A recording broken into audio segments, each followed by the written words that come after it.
Greetings! Welcome to another model building workshop. I'm Mr. Allen, coming to you from Providence, Rhode Island, as part of the Community Libraries of Providence. And we're going to be talking about another Tamiya classic, the T-34-85 Russian medium tank, and some of the other T-34 models that Tamiya had put out over the years. So we're going to be looking at some vintage kits that I did. I built all these in a vintage time frame. So these have been sitting around, and some of these I've been actually trying to repair a little bit because these have been sitting around my basement for quite some time. So there's pros and cons with these kits. Here's the T-34-85, which, like I said, these were done a long time ago, and in some cases they need some freshening up, which is what I'm trying to do with some of these kits now. Working on some repairs to this one. As you can see, the radio piece had fallen off, and I was able to install a new one on there. And this has got a winter wash on there, and I was trying different techniques to try to make it look like, the winter wash is fading out. I'm going to be trying some new techniques in the future and some other kits, but this was an experiment I did ages ago, let's just put it that way. So the Tamiya kits, there's pros and cons with them. So the one thing I love about these kits is how easy they are to put together. They're pretty fun. There's not a lot of headaches with most of their models, and this is true with the series of T-34s as well. But there are also some things that could be better. For one, it's the tracks. The treads are not the greatest. There's the one-piece rubber band track that you got to heat the screwdriver and put together by melting it. Those have been around a long time, and we've got some new link and length and link by link versions that would probably look a lot better on these. Another issue with these is that the way the suspension is built. Now let's see if I can indicate that in the instruction sheet. It could be better because there's like a panel back here that you have to put in with a screw and adjust. On the plus side, I think it gives you a chance to adjust the tightening of the tracks. So that's not bad, but let's just say that the tracks and the suspension could be brought into this century at this point. So this is the T-34-85. This is the late war version with the 85mm gun. This also went on to fight in Korea and the Middle East as well. This is kind of the last variant from World War II. For those of you in New England, there's a nice one. It's sitting in the American Heritage Museum. It's on display there. Actually, they got a couple of T-34s there. They have the T-34-76 as well in that museum. Again, I don't work for that museum, but I'm just saying if you're in New England, there's a lot there. Yeah, so we can look at the, as you can see, it's got this panel that you put in the bottom of the hull, and you adjust it with screws, and it leaves a noticeable seam here that's cut, a wedge in the plastic that you either got to fill or just hope people don't see it. And in a way, it's so dark down there you probably won't, but that's a bit of an eyesore, or can be, a bit of an issue. So if you can live with that, this is not a bad model to build. And one thing that's great, this is an extremely kid-friendly kit. It's a cool tank, it's fun, and I'll show you here. There's not a whole lot to this wheelie to put together. So kids will have a great time with this one. And all of its derivatives, to be honest, because they're all pretty simple to put together.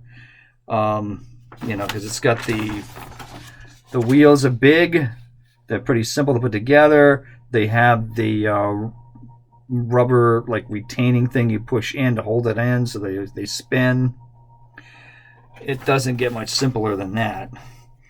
It's just you got to help them with the screw and the nut to put the axle in, and the rest of this, I mean, there's a couple of small parts, but not much.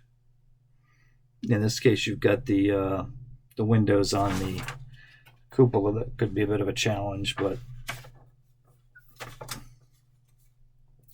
that's about it. One thing that's nice about the T-34-85 kit is it has a large variety of decal options here and paint choices, so that's kind of cool. So I did like that about this. So you've got, I did a white version here, which, looking at what I've got there, I think that must have been on the box art, because I don't even see that listed on the instructions. This is another version that's on this. Yeah. But anyway, yeah.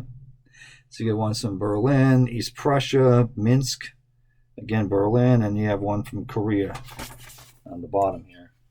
Korean War as well. So that's the 85. But we also have some other ones here, because I did quite a number of these. This is a 1942 variant of the T-34 with the added plate armor put on the front. Winter scheme here. I think I used decals from my spares to do the marking on this one. Also, I don't remember the manufacturer now, but I did use a resin turret for this. So the turret is not from the kit from Tamiya, although they do make a T-34-42 that's similar, but this is a cast turret. Again, I did this so long ago. I forgot, who put together this resin turret. Something else that's a bit of a weakness on these kits, as you can see, the engine deck here is this giant air intakes and vents, but as it's just one piece of plastic, it's indicated, and you have to try to paint that to make it look like it's a grate. But nowadays, with modern technology, you would expect that to be in photo etch instead, to give you an actual metal grate, as opposed to indicating it, with plastic. This has got the steel wheel options on here, which is kind of something fun with T-34s and other mid-war Russian tanks. As they began to run out of rubber, they had to come up with some other options, and these solid steel wheels began showing up. In some cases, they were all steel wheel, but it was more preferable if you could get rubber in the front and the back to at least give it a somewhat sane ride, because otherwise, if it was all steel wheels, it would just be a bumpy, horrific ride, and the poor crew would be exhausted within 10 minutes. Not that comfort for the crew was ever a concern of the Soviet military, but still something to consider there.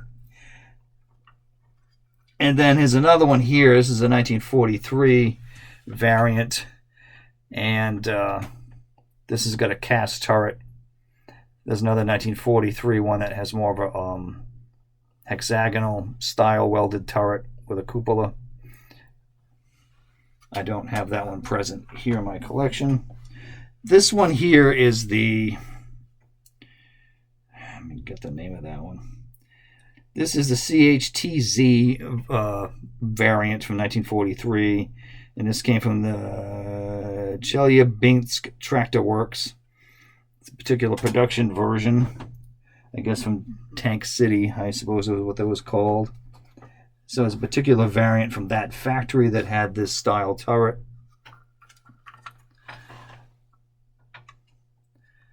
I've got another fuel thing that fell off here, and I might have to switch that with an ammo box to repair this one.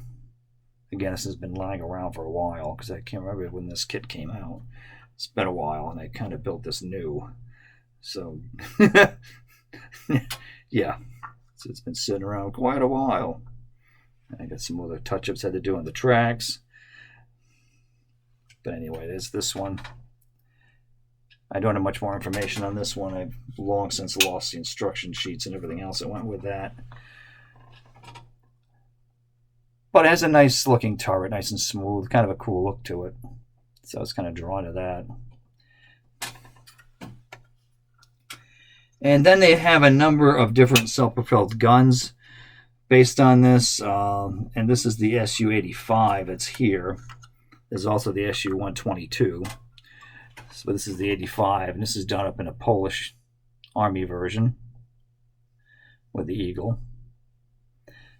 So this was a tank hunter with the same gun as, I believe, in the T-34 85, but in a fixed structure. And some of these, I believe, were used in the Middle East in the 60s and the conflicts there as well. So some of these lived on. This was a lot of fun to build, and so is the SU-122, which has a big boxy gun mantlet here with a barrel for the artillery piece. So that's an entertaining one. Again, these are all very fun to build, very simple construction. Again, they all have the same issues with the treads and the tracks, you know, and then the suspension system with the screw and all that. They all have that issue going on. But again, it depends, you know, how much detail you want, what kind of experience you want building a model. If you're just looking for something fun to do on the weekend, then these are ideal. Again, to kids, ideal. And then you can always progress to get to the more complicated and detailed, heavier parts count kits if you wish. Again, you can see the engine deck with that grate, again, indicating it with paint as opposed to it actually being a grate. I do have an instruction sheet, well, of sorts, for the 122. The one in Japanese, this has been kind of battered up. What can I show you here? So they give you some indications for paint options here, but not a whole lot. Overall green. Again, this one can also be done in white. It's got the Polish one down the bottom. It's got one with a star. There's not a whole lot of variations to these. Basically, they just have a number on it. One's got a white stripe. I'm going to guess it's probably for the Battle of Berlin. Although I don't read the Japanese, so I'm sure exactly what that is, but I'm going to guess with the white stripe. It might be for that. Yeah, this is...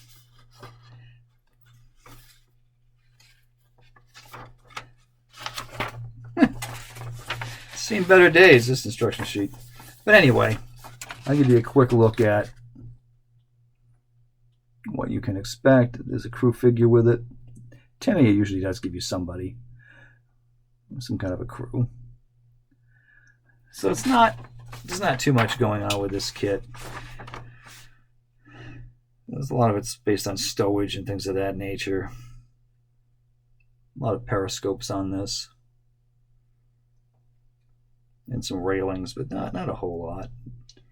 They tell you if you want to use a knife and slice the doors open to the top, you can do that. And just open the hatch open at different ways that the crew's sitting there. If you wanted to buy a separate crew and add more figures, you could. And it's always an option. But that's the nutshell there to a variety of different Tamiya T-34s, etc. All right, we'll talk to you next time on the Model Building Workshop. Take it easy. Bye.